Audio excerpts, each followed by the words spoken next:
Bonjour et bienvenue sur Veganarchisme inclusif. Aujourd'hui, nous lançons un appel pour soutenir le Rojava contre l'État turc. Nous suivons avec beaucoup d'attention ce qui se passe dans cette région du monde, qu'est la Syrie, la Turquie et le Kurdistan, et principalement le Kurdistan syrien qui se nomme Rojava. Nous savons tous, plus ou moins, qu'un conflit sanglant existe en Syrie, qui a débuté par une révolte de certains et certaines Syriens syriennes contre le régime Baas, socialiste arabe, mais pas vraiment socialiste là aussi, de Bachar el-Assad, régime totalitaire et approuvé par l'extrême droite française, notamment Messan, Dieudonné et Soral. Il faut également savoir que le Kurdistan n'est plus un pays depuis l'an 1100 environ, mais une région à cheval sur la Syrie, la Turquie, l'Iran et l'Irak, au gré des conquêtes et des colonisations. Ce qui se passe au Rojava nous intéresse plus particulièrement puisqu'il s'agit d'une expérience libertaire, à savoir le fédéralisme-municipalisme ou municipalisme libertaire, théorisé par l'écologiste anarchiste Murray Bookchin, dont s'inspira le leader marxiste-léniniste Abdullah Öcalan. C'est depuis sa prison en Turquie qu'il arriva à influencer les membres de son parti d'extrême gauche, le PKK, puis de là la population civile, toute communauté confondue, a adhéré au principe du municipalisme libertaire. Le but est de marginaliser l'État et finir par le rendre inutile, tout comme le capitalisme. Il s'agit d'une forme de démocratie directe. Chaque acteur de la vie civile, associative, participe, délibère, agit pour la commune où il vit, et cela sans aucune hiérarchie.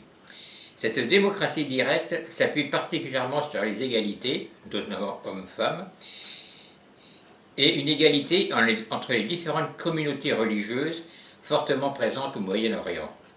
Cela en fait sans doute une région au monde où le féminisme est le mieux pris en compte. Le véganisme n'est pas encore à l'ordre du jour, mais n'est souvent que le sujet intéresse. Öcalan est pratiquement végétalien. Il consommerait du lait, et nous savons par certaines sources que des combattantes et des combattants des YPJ, Unité de protection des peuples, le sont, et que ce sujet fait débat. On a pu lire d'ailleurs dans un texte de référence que les intérêts des animaux non humains étaient pris en compte, sans bien savoir ce qu'ils entendent par là.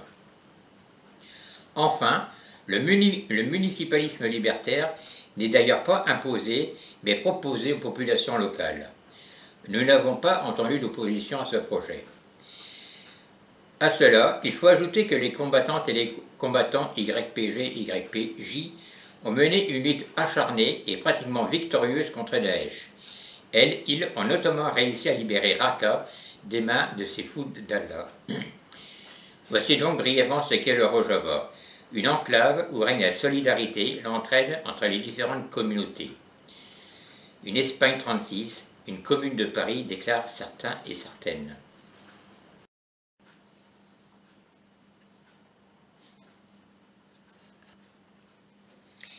Mais, comme pour l'Espagne avec le franquisme, la Commune de Paris avec les Versaillais, le gouvernement français de l'époque, les élites ne veulent surtout pas de ce monde solidaire, égalitaire, qui représente une réelle menace pour leur monde capitaliste, fasciste, oppressif et égoïste.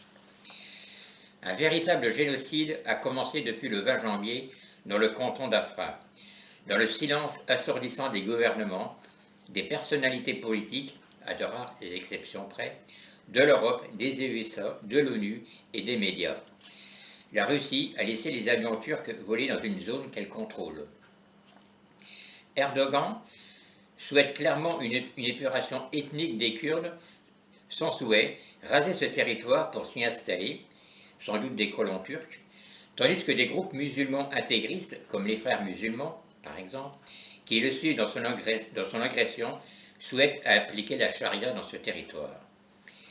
L'armée syrienne libre, opposant au régime de Bachar el-Assad, combat aux côtés des Turcs. En Turquie, La répression est terrible pour les opposantes et les opposants, surtout si ils sont kurdes, à ce génocide programmé. Il faut quand même savoir que le responsable turc d'Amnesty International a été emprisonné et que Erdogan considère cette institution comme terroriste. Nous savons que depuis quelques années, les prisons turques sont surpeuplées de journalistes, de fonctionnaires, éducation par exemple, de députés. Les partis de l'opposition sont interdits. C'est tout cela que la France et d'autres nations défendent contre le fédéralisme libertaire du Rojava. C'est insupportable. Un génocide se produit avec leur complicité.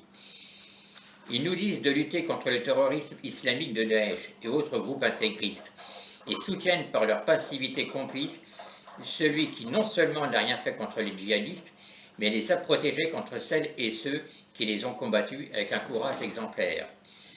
De qui se moque-t-on, notamment avec ces états d'urgence en France? La situation au Rojava est donc effroyable. Il semblerait que les habitantes et les habitants n'aient pas d'autre alternative que de se battre. Ce qu'ils font avec un courage, une ténacité qui force l'admiration. Ils, ont pour elles et eux la conviction de défendre un idéal contre un obscurantisme. Nous ne devons pas les abandonner, nous ne devons pas les laisser mourir sans rien faire. Je vous en conjure, il faut se mobiliser toutes et toutes contre ce massacre. Vous pouvez contacter la représentation du Rojava en France ou la page Facebook Kurdistan au féminin pour en savoir plus. Je vous remercie. À bientôt.